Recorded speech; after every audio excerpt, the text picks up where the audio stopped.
Bem-vindos ao canal Momento de Luz, Palavra de Consolo Espírita. Hoje vamos refletir sobre um dos temas mais delicados e profundos do caminho espiritual: as tragédias e os resgates coletivos.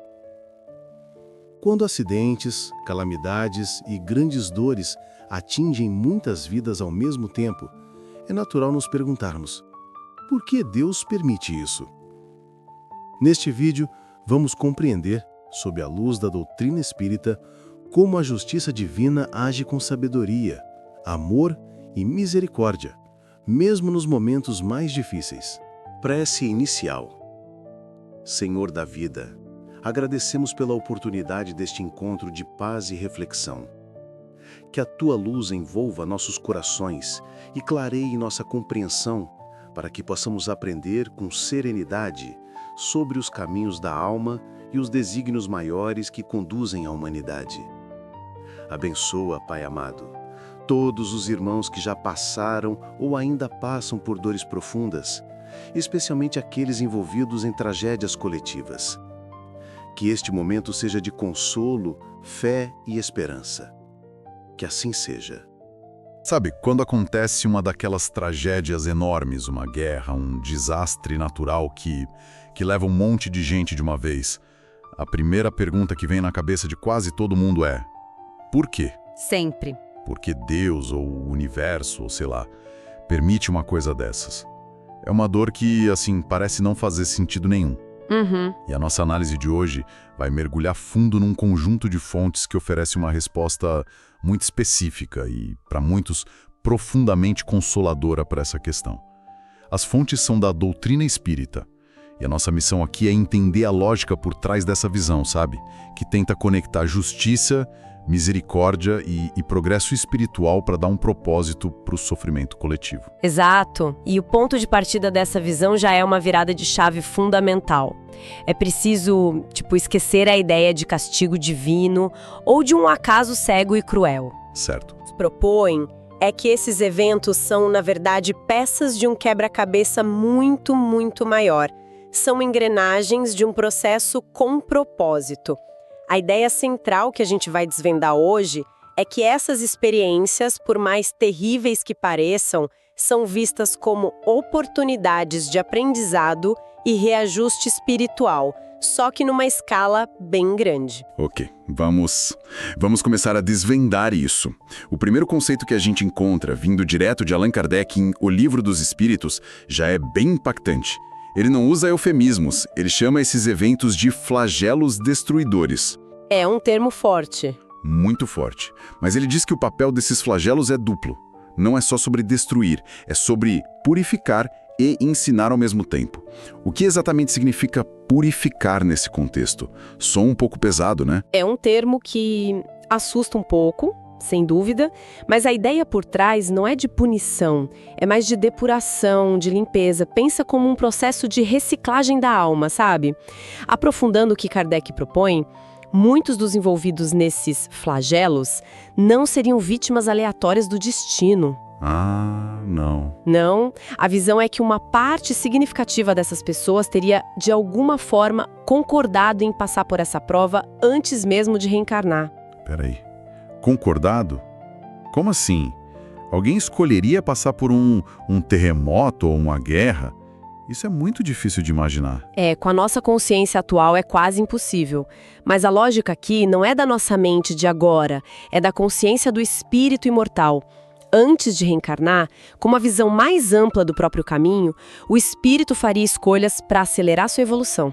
Entendi. E dentro dessa ótica, passar por uma prova coletiva como essa poderia ter dois objetivos principais: ou quitar débitos de vidas passadas de uma forma mais rápida e concentrada, ou simplesmente dar um salto no aprendizado moral, desenvolvendo qualidades como resiliência, fé, desapego, numa situação extrema. É uma escolha difícil, mas feita com um propósito maior em mente. Aqui é onde a coisa fica realmente interessante.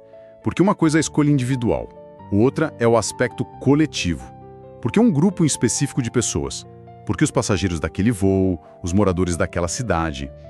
Isso parece específico demais para ser só uma soma de coincidências de planejamentos individuais. E não é mesmo. É aí que entra a ideia de reparações coletivas.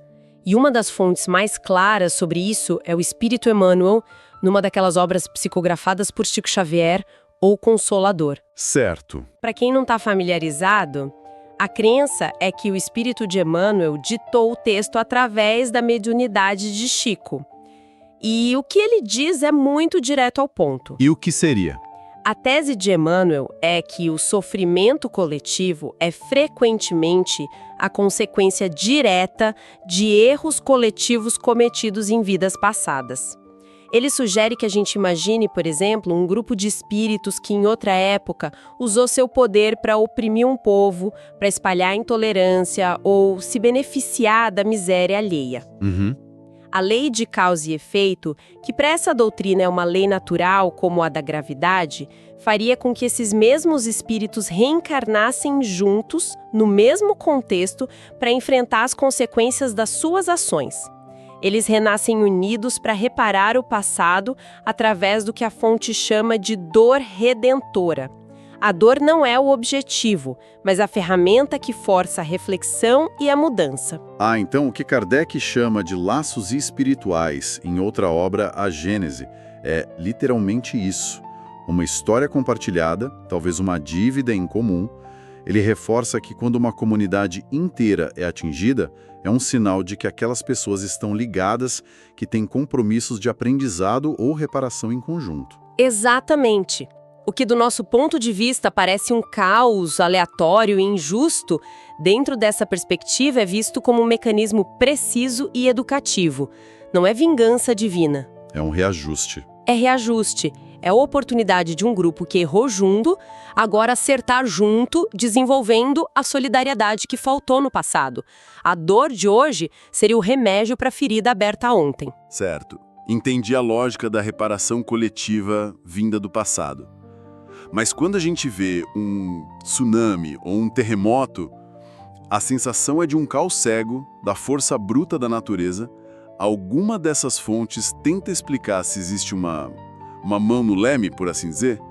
Existe alguma organização por trás dessa aparente fatalidade? Sim, existe essa pergunta. Porque o nível de coordenação para reunir todas essas pessoas no mesmo lugar e na mesma hora seria algo astronômico. E a resposta, segundo as fontes, é que sim, existe.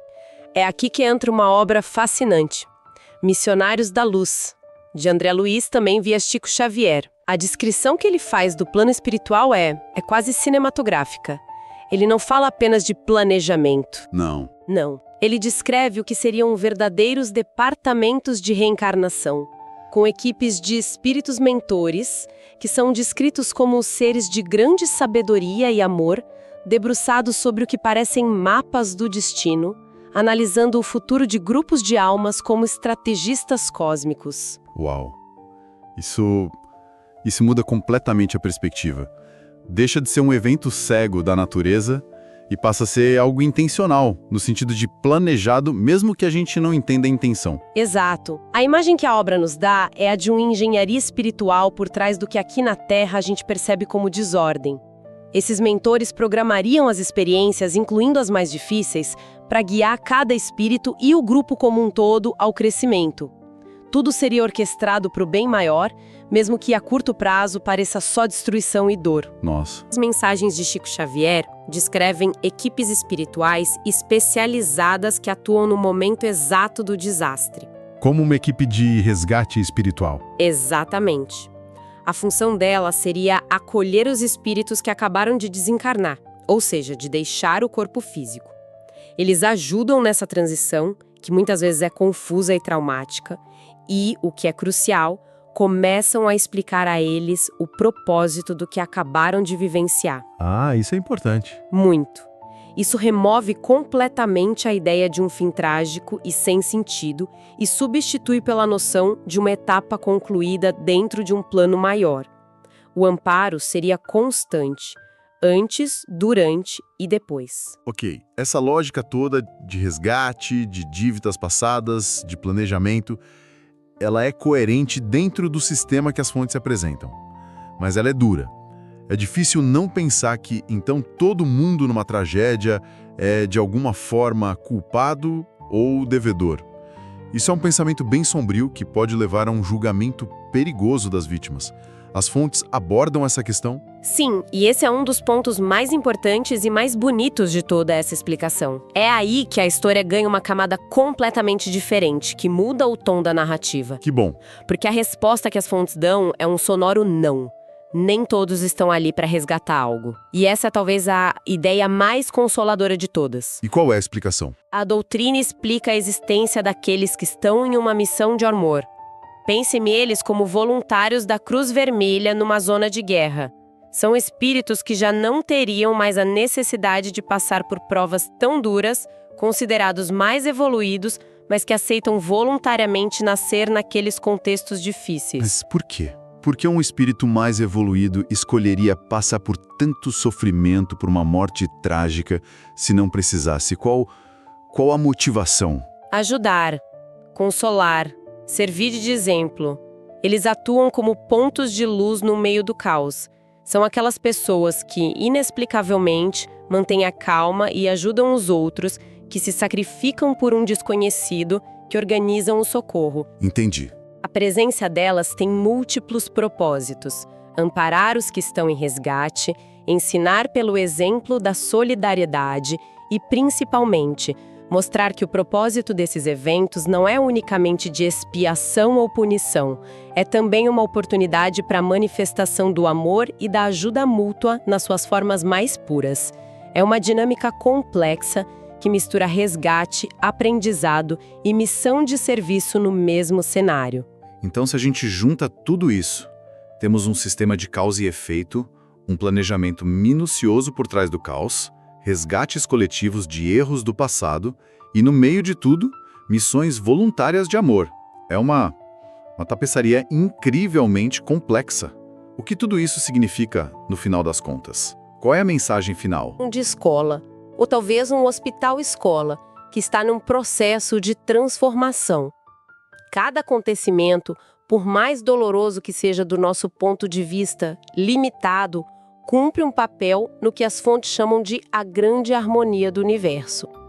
A ideia central é que nada é em vão. Certo. A justiça e o amor estariam sempre agindo, mesmo que de formas que a gente não consiga compreender de imediato, sempre em favor do progresso de todos.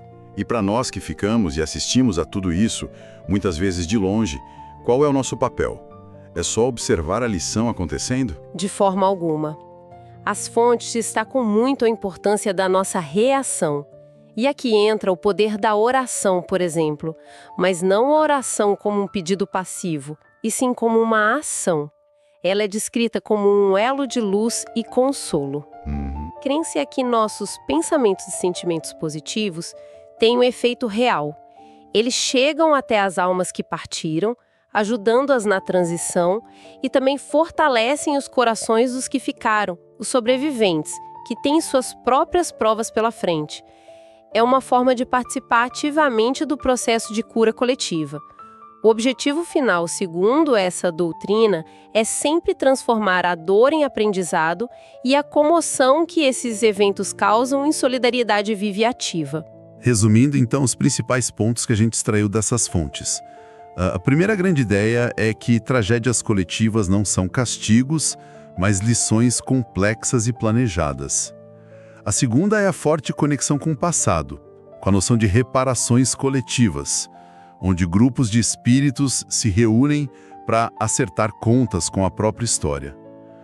E a terceira, que muda tudo, é a presença das missões de amor, mostrando que mesmo no cenário mais sombrio, há um propósito de ajuda, de sacrifício e de solidariedade. Exatamente. Uma visão que busca substituir o desespero pela esperança e a ideia de acaso pela de propósito. E isso tudo nos deixa com um pensamento final para reflexão. Isso levanta uma questão importante. Se a gente aceita a premissa de que esses eventos são lições para o progresso coletivo, como a nossa reação a eles, seja com solidariedade e compaixão, ou com indiferença e ódio, afeta o resultado desse aprendizado para a humanidade como um todo. Talvez a lição mais importante não seja apenas para quem vive a tragédia, mas para todos nós que a testemunhamos. A nossa resposta pode ser, no fim das contas, a parte principal da prova. Prece final. Pai de infinita bondade, agradecemos pelas lições elevadas desta noite. Envolve com tua luz os espíritos que retornaram à pátria maior através de eventos difíceis e ampara também os corações que ficaram, muitas vezes marcados pela saudade e pelas perguntas ainda sem resposta. Que cada lágrima se transforme em força, cada dor em aprendizado e cada lembrança em esperança. Que possamos seguir confiantes na tua justiça, certos de que nenhum sofrimento é em vão e que tudo coopera para a nossa evolução. Que a tua paz permaneça conosco, hoje e sempre. Assim seja. Encerramento. Se esta mensagem trouxe consolo ao seu coração, deixe o seu like, comente e compartilhe para que mais irmãos possam receber essa luz. Inscreva-se no canal Momento de Luz, Palavra de Consolo Espírita, e continue caminhando conosco em busca de paz, entendimento e fé.